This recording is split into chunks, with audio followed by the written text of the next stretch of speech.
আজিৰ আমাৰ সোণাপুৰ গাঁও পঞ্চায়তৰ অন্তৰ্গত আমাৰ ডিমৰীয়াৰ যিটো ষ্টাৰ চিমেণ্টৰ যিটো লৈ কিনে আমাৰ এটা বিসংবাদ চলি আছে আমাৰ অতুল বৰা মহোদয়ৰ পৰা, সেই বিষয়ে আমি অলপ আলোচনা কৰিম। তাতে আমি আমাৰ সাংবাদিক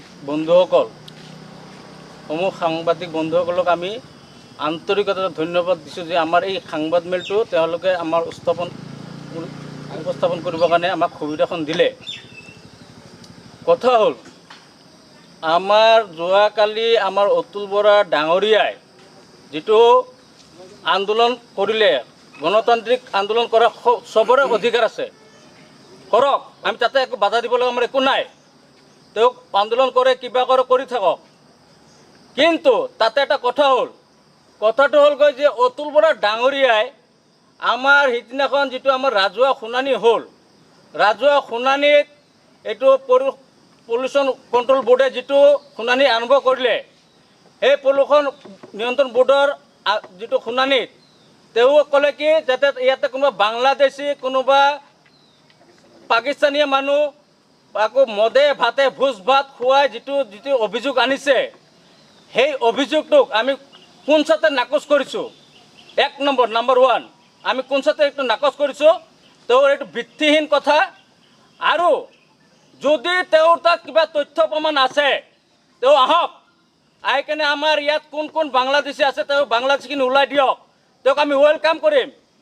আৰু তাৰপিছত 3 নম্বৰ কথা হ'ল, শুনক, অতুল বৰা ডাঙৰীয়াই যেতিয়া ষ্টাৰ চিমেণ্ট আন্দোলন আমি কৰিছিলোঁ, প্ৰদূষিত উদ্যোগ বিৰোধী মঞ্চ আমি আন্দোলন কৰিছোঁ, আমাৰ লগত 26টা সংগঠন আছিল, তেতিয়া তেওঁ কৈছিল যে মই যদি শক্তিত, মই দলত ৰাজত্বত আহোঁ, মই এই ষ্টাৰ চিমেণ্ট দলিয়াই নিকিনে ব্ৰহ্মপুত্ৰত পেলাই দিম। ক'ত গ'ল আপুনি? আপুনি 2টা টাৰ্ম ইলেকশ্যন খেলিলে, 2টা টাৰ্ম আপুনি ইলেকশ্যনত আছে, আপুনি কিয় ষ্টাৰ চিমেণ্ট দলিয়াই পেলাই দিয়া নাই আজিলৈকে? সেইখিনি আমাৰ ক'বলগীয়া। আমাৰ ক্ষোভ আছে মনত, আমাৰ মনত ক্ষোভ আছে। আপুনি সেই ষ্টাৰ চিমেণ্টক ব্ৰহ্মপুত্ৰত কিয় দলিয়াই পেলাই দিয়া নাই? আপুনি তাৰ মুনাফা লুটি আছে, আপুনি ৰাজনীতিৰ ৰুটি চেকি আছে। সেই ৰাজনীতিৰ ৰুটি চেকা নহ'ব। তেওঁ এটা অভিযোগ আনিছে, আমাৰ সোণাপুৰ গাঁও পঞ্চায়তৰ নুৰ আহমেদ লস্কৰক এটা অভিযোগ আনিছে। অভিযোগটো হ'লগৈ যে প্ৰদূষণ নিয়ন্ত্ৰণ বোৰ্ডে কিবা ইয়াতে শুনানি কৰিছে, এইটো নুৰ আহমেদৰ 20-25 লাখ তেওঁ এমাউণ্টটো নাজানে, কিমান টকাৰ এইটো বেনিফিচিয়াৰী এইটো তেওঁ নাজানে। কিন্তু এইটো কোনচাতে আমি নাকচ কৰিছোঁ, ইয়াতে নুৰ আহমেদ লস্কৰৰ একো ইনভলভ নাই। এইটো আমাৰ চমতা কপলকাটাৰ কিছুমান নিবনুৱা ল'ৰাক লৈ এই যিটো আমাৰ প্ৰদূষণৰ যিটো আমাৰ শুনানি আছিল, এই শুনানিখনক নিয়ন্ত্ৰণ কৰিবৰ কাৰণে আমাক কিছুমান ল'ৰাক পৰিচালনা কৰিবৰ কাৰণে কিছুমান ল'ৰাক দায়িত্ব দিছিল। সেই দায়িত্ব আমি সুকাৰে পালন কৰিছোঁ। তাৰপিছত 2 নম্বৰ কথা হ'ল, এই কিছুমান দল সংগঠন তেওঁ বিজেপিৰ নাম লৈছে। মই বিজেপিৰ সক্ৰিয় সদস্য হয়। অতুল বৰা ডাঙৰীয়া যেতিয়া আহিছে তেতিয়া কি আছিল? তেওঁ হয়তো যেতিয়া প্ৰথম ফুলি আছিল তেতিয়া জঁপিয়াই অহা মানুহ হয়, মই ক'ম। আৰু আমাৰ নিচিনা মানুহে আমি 5 টকা দি কিনে বিজেপিৰ যেতিয়া বেয়া সময় আছিল, 5 টকা দি কিনে আমি জইন কৰা মানুহ। আপোনালোকে সাংবাদিক বন্ধুসকল যদি অলপ ধৈৰ্য্যটো মই দেখাই দিব পাৰিম, মোৰ তাত আছে, আমি 5 টকা দি কেনে আমি বিজেপিত জইন কৰা মানুহ আমি হয়। এইটো চাওক, এইটো মই 5 টকা দি কেনে বিজেপিত জইন কৰা, মই 5 টকা দি কেনে জইন কৰিছোঁ। তেতিয়া বিজেপিৰ বহুত বেয়া সময় আছিল, বিজেপিৰ বহুত বেয়া সময়। বিজেপিৰ সংগঠনত মানুহ নাহে, বিজেপিৰ সংগঠনত মানুহ নাহে। আমি ঘৰৰ পৰা টানি আনিব নোৱাৰোঁ মানুহক। সেইখিনি সময়ত আমি বিজেপি কৰা মানুহ। আৰু আজি কৈছে বিজেপিৰ ল'ৰাই তাতে এগেইনষ্ট কৰিছে। সেই 13 বছৰ আগত বিজেপিৰ ল'ৰা ক'ত আছিল? কিয় নাহিলা তোমালোকে? নাহিলা কিয় ভাই? তেতিয়া তোমালোকৰ ওপৰৰ যিটো বৰমূৰীয়াসকলে কিবা কিবি কৰি মেনেজ হৈ ক'ত কি ছেটিং হ'ল, তেতিয়া তোমালোকে নাহিলা। ইয়াতে মই এটা অনুৰোধ জনাম আমাৰ সন্মানীয় মামালৈ। আপোনাক মই এটা বিনম্ৰভাৱে অনুৰোধ জনাইছোঁ। মামাই সবকা সাথ, সবকা বিকাশ আৰু সবকা বিশ্বাসক লৈ মামাই যিটো নীতি আদৰ্শৰে চলি আছে, সেই নীতি আদৰ্শক আমাৰ অতুল বৰা ডাঙৰীয়াই জলাঞ্জলি দিছে। মই এইটো 100% ক'ম। তেওঁ আমাৰ দলৰ বহুত নিয়ম নীতি ভাঙি বহুত কিছুমান কথা কয়। আজি যোৱাকালি যিটো তেওঁ আন্দোলন বুলি কৈছে কিবা আন্দোলন কৰিছে সেই আন্দোলনখনত তেওঁক এবাৰ মামাক এবাৰ লগ ধৰিছিল নেকি মামাৰ লগত এবাৰ কিবা কনফাৰেঞ্চ কৰিছিল নেকি মামাক সুধিলে হয় মামাই কি কয় মামাই কোৱাৰ পিছত যদি নাই এইটো মই একো দিয়া নাই বা একো মোৰ চৰকাৰৰ একো লেনদেন নাই তেতিয়া অতুল বৰাই আন্দোলন কৰক গতিকে সেইটোৱে হ'ল ষ্টাৰ চিমেণ্ট আগত হৈছে আমাৰ ক'বলৈ একো নাই আমি খালি জাষ্ট গ্ৰাইণ্ডিং ইউনিট এটা বনাব সেইটো কাৰণে আমি অলপ হেৰি ছাপোৰ্ট কৰি আছোঁ ছাপোৰ্ট কৰিম এইটো আমাৰ পৰা ফুল ছাপোৰ্ট আছে আমাৰ দুখীয়া ল'ৰা ছোৱালী যিমান আছে চব দল সংগঠনে আহক কাৰ কি অভিযোগ আছে এইটো কওক অভিযোগ কওক বিৰোধিতা কৰিব লাগে বুলি বিৰোধিতা আমি নকৰোঁ বিৰোধিতাৰ এটা ফৰ্মুলা থাকিব লাগিব বিৰোধিতা কৰক এইটো আমি ভাল পাম কিন্তু বিৰোধিতা কৰাৰ নামত যদি কোনোবা দল সংগঠন যদি কিবা মাল খাই গুচি যায় সেইটোক আমি ছাপোৰ্ট নকৰোঁ দেই সেইটোক আমি কেতিয়াও ছাপোৰ্ট নকৰোঁ সেইটোক আমি ছাপোৰ্ট নকৰোঁ অঁ আন্দোলন কৰা গণতান্ত্ৰিক চবৰে অধিকাৰ আছে গণতান্ত্ৰিক আন্দোলন কৰাৰ কিন্তু এই আন্দোলনৰ নামত বৰমূৰীয়াসকলে খাই বৈ তোমালোকে গুচি যাবা সেইটোক আমি প্ৰশ্ৰয় নিদিওঁ ভাই চিধা কথা এইটোক প্ৰশ্ৰয় আমি নিদিওঁ কেতিয়াও নিদিওঁ আমাৰ ষ্টাৰ চিমেণ্টৰ মালিক পক্ষসকলক মই এটা অনুৰোধ জনাম দেই মালিক পক্ষক ষ্টাৰ চিমেণ্ট বা এইটো আমাৰ যিটো নতুনকৈ যিটো আমাৰ গ্ৰাইণ্ডিং ইউনিট বনি আছে তেখেতসকলক আমি অনুৰোধ জনাম আমাৰ ডিমৰীয়াৰ যিমান নিবনুৱা যুৱক যুৱতী আছে চবক সুবিধাখন দিয়ক কৰ্মসংস্থাপন দিয়ক ৰাজহুৱা শুনানি সভাখনত বাংলাদেশীয়া পূৰ্ব পাকিস্তানী বুলি থকা বুলি পেলাই বিধায়কগৰাকীয়ে মন্তব্য কৰিছিলে আছিলে নেকি বাংলাদেশী পাকিস্তানী কি ক'ব সেই বিষয়ে মই এটা ক'ম যদি কোনোবা বাংলাদেশী আছিল বিধায়ক মহোদয় আহক আহি কিনে সেই বাংলাদেশীখিনি ওলাই দিয়ক তেওঁক আমি 100% আমি ছাপোৰ্ট কৰিম এটা বাংলাদেশী আমাৰ সোণাপুৰ সমতাৰ ভিতৰত দেখাই দিয়ক সেই বাংলাদেশীক আমি নিজে আমাৰ উদ্যোগত আমি নিকিনে বাংলাদেশ বৰ্ডাৰ পাৰ কৰি দি আহিম এইখিনি আমি বিধায়ক মহোদয়ক আমি প্ৰতিশ্ৰুতি দিছোঁ আজি সংবাদ মেলৰ পৰা ডিমৰীয়াৰ বিভিন্ন দল সংগঠনে ইতিমধ্যে ষ্টাৰ চিমেণ্টে প্ৰদূষিত কৰা বুলি বিভিন্ন আন্দোলন কৰি আছে ডিমৰীয়া অঞ্চলটো প্ৰদূষিত নহ'বলৈ আপোনালোকে কি ক'ব এই ক্ষেত্ৰত ডিমৰীয়া প্ৰদূষিত নহ'বলৈ আমি প্ৰদূষণ বোৰ্ডক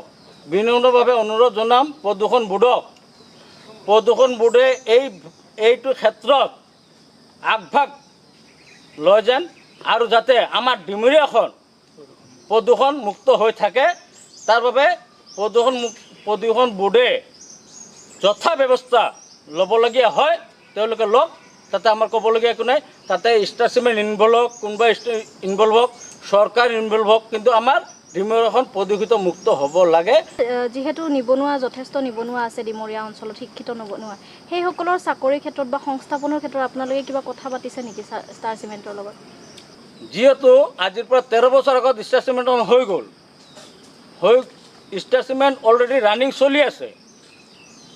ৰানিং চলি থকা অৱস্থাত তেতিয়া আমিও আন্দোলন কৰিছিলোঁ দেই আমাৰো নিবনুৱা বহুত আছিল আমিও জেল গৈছোঁ মাৰ খাইছোঁ আমাৰ ল'ৰা গুলি খাইছে কিবা খাইছে সেইখিনি সময় এইটো চেপ্টাৰটো গ'লগৈ এতিয়া সিহঁতে যিটো নতুন ইউনিট বনাই আছে নতুন যিটো ইউনিট মানে গ্ৰাইণ্ডিং ইউনিট যিটো বনাই আছে সেই গ্ৰাইণ্ডিং ইউনিটত আমি আমাৰ এটা দাবী ৰাখিছোঁ আমাৰ যিটো ডিমৰীয়া গাঁও পঞ্চায়তৰ অন্তৰ্গত যিখিনি ল'ৰা আছে আমি ডিমাণ্ড দিছোঁ আমাৰ সেইখিনি আমাৰ ল'ৰাখিনিক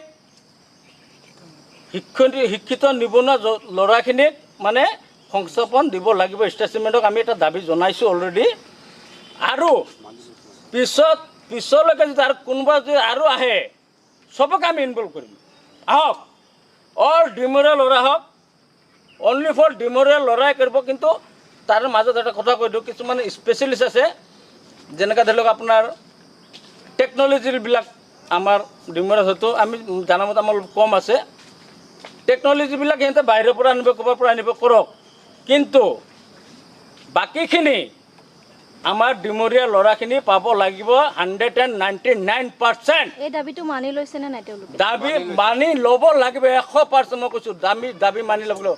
আৰু আমি অলপ আলোচনা বিলোচনা কৰিছোঁ, সেই দাবীখিনি সিহঁতে মোটামুটি মানি লৈছে। মানি লোৱা বুলি আমি ধৰি ল'ব পাৰোঁ। আৰু অতুল বৰা ডাঙৰীয়াক মই আকৌ এবাৰ মই কৈ আছোঁ দেই, এইটো আকৌ মই কৈ আছোঁ, অতুল বৰা ডাঙৰীয়াই আপুনি ষ্টাৰ চিমেণ্ট বহাওঁতে আপুনি ক'ত আছিলে? শুই আছিলে, শুই থাকিলেতো আপুনি। আৰু সেইটোতো হৈ গ'ল। এতিয়া আপুনি কৈ আছে কটনী বিল শুকাই গ'ল, বমানী বিল শুকাই গ'ল, দোৱনী বিল শুকাই গ'ল, কিবা শুকাই গ'ল। আৰু ভাই আপুনিতো দুটা টাৰ্ম আপুনি হেৰি কৰিছে নাই? ইলেকশ্যন খেলিলে নাই? দুটা টাৰ্ম আপুনি হেৰি MLA হৈ আছে নাই? আপুনি কিয় আমাৰ মামাক কোৱা নাই? কিয় সৰ্বানন্দ সোণোৱালক আপুনি কোৱা নাই? মামাক আপুনি ক'লে হয়, সৰ্বানন্দক আপুনি ক'লে হয়, তেতিয়া সিহঁতে ব্যৱস্থা ল'লে হয় না? আপুনি তেতিয়া কোৱা নাই। আৰু কালি যিটো আপোনাৰ সেইটো আন্দোলন কৰিলে, প্ৰতিবাদ যিখন কৰিলে, সেই প্ৰতিবাদত এটা সমতাৰ, এটা কপলকাটাৰ মানুহ আপুনি দেখাই দিয়ক। আৰু এই প্লাণ্টত ভুক্তভোগী কোনে? সমতা কপলকাটা ৰাইজে ভুক্তভোগী। ধূলি খাইছোঁ আমি, মাৰ খাইছোঁ আমি, বালি খাইছোঁ আমি, পানী নাই আমাৰ। আৰে ভাই আপুনি চন্দ্ৰপুৰৰ পৰা মানুহ আনিব, চন্দ্ৰপুৰৰ মানুহ আনি কিনে আপুনি তাতে আন্দোলন কৰিব, গুৱাহাটীৰ পৰা মানুহ আনি কিনে আন্দোলন কৰিব। সেই আন্দোলন সমৰ্থন কৰিম নেকি? সমতা ডিমৰীয়াবাসী ৰাইজে আন্দোলন কৰিব নেকি? কেতিয়াও নকৰে। অতুল বৰা ডাঙৰীয়া এটা কথা বুজি লওক, আপুনি কিন্তু এই বাংলাদেশীৰ ভোটত আপুনি জিতা মানুহ হয়। এই বাংলাদেশে ভোট দিছে আপোনাক। এই বাংলাদেশে মই কৈছোঁ, মোক ফটো মাৰি লওক, মিডিয়া পাৰ্চনসকল মোক অনুৰোধ জনাইছোঁ, মোক ফটো মাৰক। মই বাংলাদেশী, অতুল বৰাই কোৱা মতে বাংলাদেশী হয়। আমি গুণ্ডা ভেৰুনীয়া গুণ্ডা হয়। অতুল বৰাই কোৱা নিচিনা দেই, অতুল বৰা দেৱে কোৱা মতে আমি গুণ্ডা হয়। এই গুণ্ডাই এই বাংলাদেশী আপোনাক ভোট দিছে, ভোট দি কিনে আপোনাক জিকাইছে। আৰু সেইকাৰণে আপুনি আজি MLA হ'ব পাৰিছে। আপুনি MLA হয়, কিন্তু আপুনি নেক্সট টাইম আপুনি টিকেট পাই নাপায় তাৰো মোৰ সন্দেহ আছে দেই। নেক্সট টাইম আপুনি টিকেট পাই নাপায় এইটো সন্দেহ আছে। মামাই কিন্তু এইটো দৃষ্টিগোচৰ কৰিব, আমি জানো। মামাই এইটো নিউজ দৃষ্টিগোচৰ কৰিব। নেক্সট টাইম অতুল বৰা ডাঙৰীয়া টিকেট পাই নাপায় তাৰ মোৰ সন্দেহ আছে মোৰ। বাকী আপুনি চিন্তা কৰক, আপোনাৰ ভাগ্য, আপোনাৰ চিন্তা। শ্ৰদ্ধা সাংবাদিক বন্ধুসকল, পোনপ্ৰথমে আমি আমাৰ তৰফৰ পৰা আপোনালোকক বহুত বহুত ধন্যবাদ যাচিছোঁ। আমি আজি বিশেষ কাৰণত প্ৰেছ বিজ্ঞপ্তি দিবলগীয়া হৈছে। আপোনালোকে নিশ্চয় জ্ঞাত, কম বেছি পৰিমাণে হ'লেও, যে 29 আগষ্টত এখন ইয়াত ৰাজহুৱা শুনানি হৈছিল নতুনকৈ এটা চিমেণ্ট উদ্যোগ স্থাপনৰ ক্ষেত্ৰত। গোটেই তাত আমি বহুতে ইয়াত অংশগ্ৰহণ কৰিছিলোঁ, আমিও আছিলোঁ তাতে, বা আমাৰ ওচৰৰ যিবোৰ ডিমৰীয়াৰ বাসিন্দা সকলোৱে আহিছিল। আৰু এই শুনানিত অংশগ্ৰহণ কৰিবলৈ অহা সকলো লোককে এজন নিৰ্দিষ্ট ব্যক্তিয়ে কিছুমান কটু মন্তব্য আমি কৰিবলৈ দেখা পাইছোঁ। গোটেই সেই বিষয়ত আমি কিছু কথা ক'বৰ বাবে আমি আপোনালোকক আজি নিমন্ত্ৰণ জনালোঁ। ইয়াত কথা হ'ল, যোনদিনাখন আমাৰ ইয়াত ৰাজহুৱা শুনানি হৈছিলে, তাত আমাৰ অকল কপালকাটা চমতাৰ মানুহে অহা নাছিল, ওচৰ চুবুৰীয়াৰ বা অন্যান্য আমাৰ ডিমৰীয়াৰ সকলো ৰাইজে ইয়াত এই শুনানিলৈ অংশগ্ৰহণ কৰিছিলে। কিন্তু নিৰ্দিষ্ট এজন ব্যক্তিয়ে ইয়াত এই সকলো লোক বাংলাদেশৰ পৰা অহা বুলি মন্তব্য কৰিছে। গতিকে ইয়াত আমি ধিক্কাৰ দিছোঁ। বাংলাদেশী বুলি কোনে কৈছে? বাংলাদেশী বুলি এজন আমাৰ দিছপুৰ সমষ্টিৰ বিধায়ক অতুল বৰা ডাঙৰীয়াই কৈছে। গতিকে আমি বৰ এই ক্ষেত্ৰত গৰিহণা যোগ্য পোৱাটো বিচাৰোঁ তেখেতে, আৰু এনেকুৱা মন্তব্য যাতে নিদিয়ে তাৰ বাবে আমি আমাৰ তৰফৰ পৰা তাক উকিয়াই দিছোঁ। তাৰোপৰি যিখন সভা ইয়াত ৰাজহুৱা শুনানি হৈছিলে, তাত মাছ মাংসৰ কথা আহি পৰিছে। মাছ মাংস কোনে কি কৰিছে সেইটো আমি ক'বলৈ নাযাওঁ। সেইটো প্ৰদূষণ নিয়ন্ত্ৰণ বোৰ্ডে যিহেতু এইখন সভাখন নিয়ন্ত্ৰণ কৰিছিলে, গতিকে তেখেতসকলেহে জানিব। জাষ্ট আমি এই যিখিনি আমি শিক্ষিত নিবনুৱা আছোঁ সোণাপুৰ গাঁও পঞ্চায়তৰ অন্তৰ্গত, সেই যুৱকখিনি আমি সহায়হে কৰিছিলোঁ সেই সভাখনত। এই পৰিচালনা কৰাৰ বাবে এই সভাখনৰ যিখিনি পেণ্ডেলৰ কাম বা কিবা ইত্যাদি কৰি গোটেই ইয়াত সোণাপুৰ গাঁও পঞ্চায়তৰ প্ৰেচিডেণ্ট ইয়াত কোনো ধৰণৰ জড়িত নাই। গতিকে ইয়াত চালে বেলেগ কোবাই কিছুমান কথা কোৱা হৈছে।